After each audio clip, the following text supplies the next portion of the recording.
Hey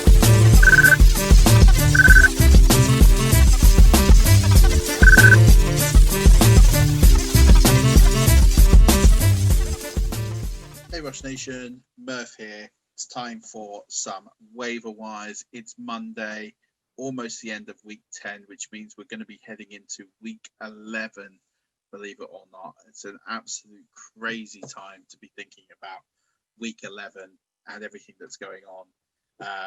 Most of us probably didn't believe we would get this far, so it's amazing to be thinking about the fantasy football playoffs that are right around the corner. I've posted the waiver wire column that went up this morning. Thanks, Rob, to putting it up. I've had some laptop issues, but finally seem to be over the worst of them, and I'm able to bring this to you. So I'm going to go through the picks I made in the column, and then also some additional picks you can look at as well and consider for week 11. So I'm going to start off with quarterbacks. First quarterback here to be considering is Kirk Cousins. He's 13.7% owned, and I appreciate he's not everyone's cup of tea, but he does have Dallas in week 11. Now, for the column itself, I'm sure most of you have heard this before. If you haven't, you're new. Thanks for joining in. I appreciate it. But I'm looking at quarterbacks that are under 30% owned because I want to give you options that are available in most leagues.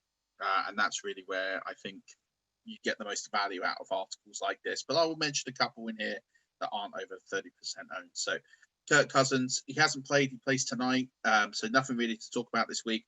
I appreciate there's some things with him you need to know, but ultimately with Kirk Cousins, he can produce against poor performances and poor teams and poor defenses and make them pay. So 13.7% owned. He's got Dallas, who are historically bad defense. I expect him to take them apart with Dalvin Cook and think that they're a good tandem. The other option is Jameis Winston. He's 0.6% owned. He has Atlanta in week 11 now. Breeze left the game last night against the 49ers with a rib injury, and his status is in question. Now, Jameis Winston is, we all know he's a fantasy legend in terms of not necessarily being perhaps the best quarterback on the field, but puts up a ton of fantasy points, likes to sling the rock, go deep. I want to temper expectations slightly and say that if he does play, he's playing in a new system, he's playing in a new offense. He's not going to be allowed to throw as much as he is because they do go a lot through Kamara. However, that sense of control might also bring him in line in terms of not turning the ball over as much and managing the game a little bit better. So playing Atlanta, again, not a great D, can be exploited. I'm not expecting him to put up like 40 fantasy points. But I do think he could be on the fringes of a top 12, top 13, 14 finish this week. So he's someone that if he plays, and again, you want to own him in case Breeze is ruled out. If you've got that spare spot, then make it work and use that spot. Only other quarterback I can think of that is worth picking up in that sort of under 50% range is Derek Carr. Derek Carr didn't have to do much on Sunday. Drew Lock pretty much handed them the game. But he is against the Chiefs, and he dominated the Chiefs last time out. I think he's a really good ad this week for sure, if he's available. So I think he's about 44, 45% owned. So he should still be free in leagues. Moving on to running backs. Salvon Ahmed, he's 0.4% owned. He is playing Denver in week 11. He plays for the Miami Dolphins, if none of you have ever heard of him, and I don't blame you if you haven't. But many expected Matt Breida or Lynn Bowden to potentially be playing and getting the workload. But Salvon Ahmed carried the ball 21 times for 85 yards and a touchdown. Doesn't look like Gaskin's going to be back next week. So it does mean that Ahmed does have RB2 upside. Yes, okay, the Denver defense is a little stingy, but they haven't really been that great in the last few weeks and can be exploited on the run. Just look at what Josh Jacobs did to them on Sunday. So I think Salvon Ahmed has potential RB2 upside, so he's worth picking up, and he'll be free in almost all leagues. Wayne Gallman is 28.3% owned. He actually has a bye this week, which makes it a really good time to pick him up. If you're thinking about your playoffs, you've got Devonta Freeman is on IR. He's not going to be back for another couple of weeks, maybe even longer. We don't know. Gallman is getting better every week. Another 2 touchdowns. He jumped in the air for 1. He bulldozed his way through. He's putting up an average of nearly 16 PPR points a week. No bust in that time. It's always been sort of a floor of 30 and a high of 19. So he's done really, really well, and has started to get a run game going in New York, which they've been trying to establish for a number of weeks. So for me, massive waiver wire bargain this week, because most people won't touch him by the fact that he is on a bye. Kalen Ballage, can't believe I put him in a waiver wire column. He's 25.8% owned, but he is getting the work. He's being efficient. He had 23 touches yesterday for over 100 scrimmage yards. Jackson is on IR. Kelly just seems to be gone and hardly relevant. And Pope as well looks hurt, banged up, not really doing the job as well. So really like Kalen Ballage to continue to get work in this offense. I think he is someone that, particularly going forward, will have some appeal. I want to set the expectation level a little bit here and say be a bit careful because it is Caleb Ballage, but he has produced over the last few weeks, and you have to take that into consideration. Other running backs to potentially consider around the 50% mark. Jamal Williams, I think he's a premium handcuff to if Aaron Jones goes down. And he does have minor standalone fantasy value, so he's someone that you want to be considering. Rex Burkhead, he's 23.1% owned. Listen, he's a boom or bust running back, but he is getting in the end zone. He's got 6 touchdowns this season. He got 2 receiving touchdowns yesterday to take him up to 3, and he's got 3 rushing touchdowns, but he scored in his last couple of games. So it seems to be that they are using Rex a bit more. And he's someone that could have some value. And Ryan Knoll, he is 2% owned. David Montgomery isn't a go this week. So as a result of that, if Montgomery doesn't go again, we don't know. We haven't seen Ryan Knoll this week, but he's someone I'll be keeping an eye on as it goes through. And Naheem Hines is another one. He had a great week. It looks like Jonathan Taylor's dominance of that backfield, which wasn't really truly explicit, is gone, and it looks like Naheem Hines has a huge role in that going forward. There's some names to keep an eye on your waiver wire. Moving on to Jacoby Myers in wide receivers. So Jacoby Myers, 22.3% owned. Now he seems to be doing all the work that Edelman was. He's now even throwing touchdowns, which was Edelman's little party trick once or twice a season. Jacoby Myers seems to have monopolized the Edelman role completely. So he led the team in targets, catches, and yards. So he has wide receiver 2 upside, but consider him more a wide receiver 3 flex option most weeks. But he does look like he'll have a pretty safe volume. Michael Pittman Jr., he's 5% owned. He's got Green Bay in week 11. He returned from IR about 8-9 days ago, and he's finally lit up with a performance I've been expecting for a long time. I touted him before the season, touted him at the beginning of the season. He finally went 7 for 101. It led the team in targets and yards. He looked really explosive, and I think once he gets finally healthy, he's going to be a really, really good player.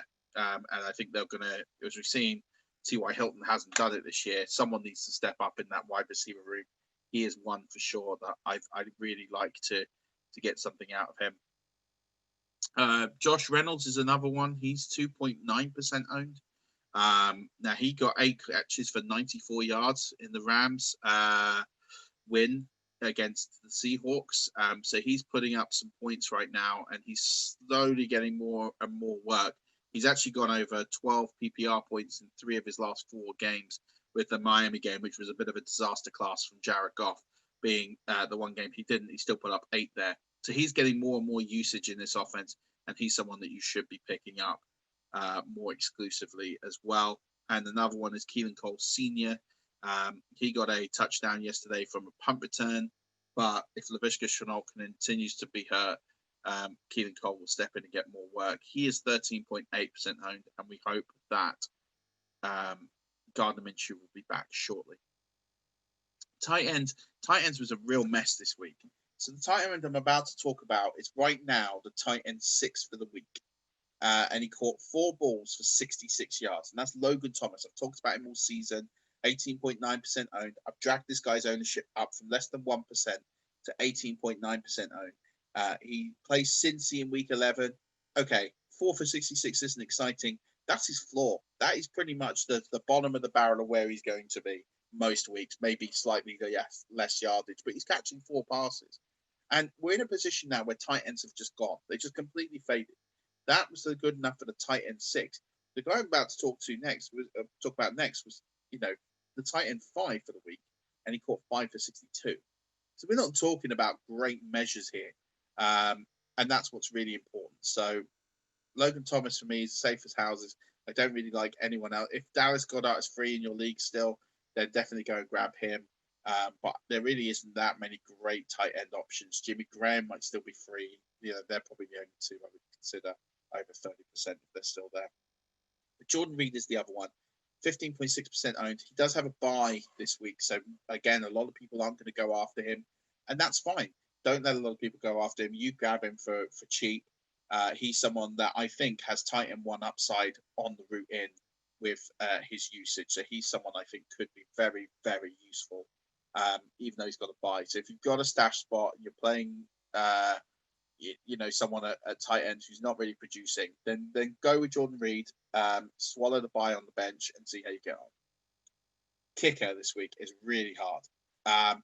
Basically, most of the decent kickers now are over 30% owned. Tyler Bass, I've been talking about for weeks. His ownership shot right up. Ryan Suckup is another one I put on this waiver wire recently. His ownership has shot up. Both of them had great days yesterday again. And it seems to be that the kicker class now, people are streaming kickers a lot more, and their ownership is fluctuating week to week. So this week, there's not really a great deal under 30% owned. If Tyler Bass is free, if Ryan Suckup is free, definitely go with them. They're two I would definitely go for.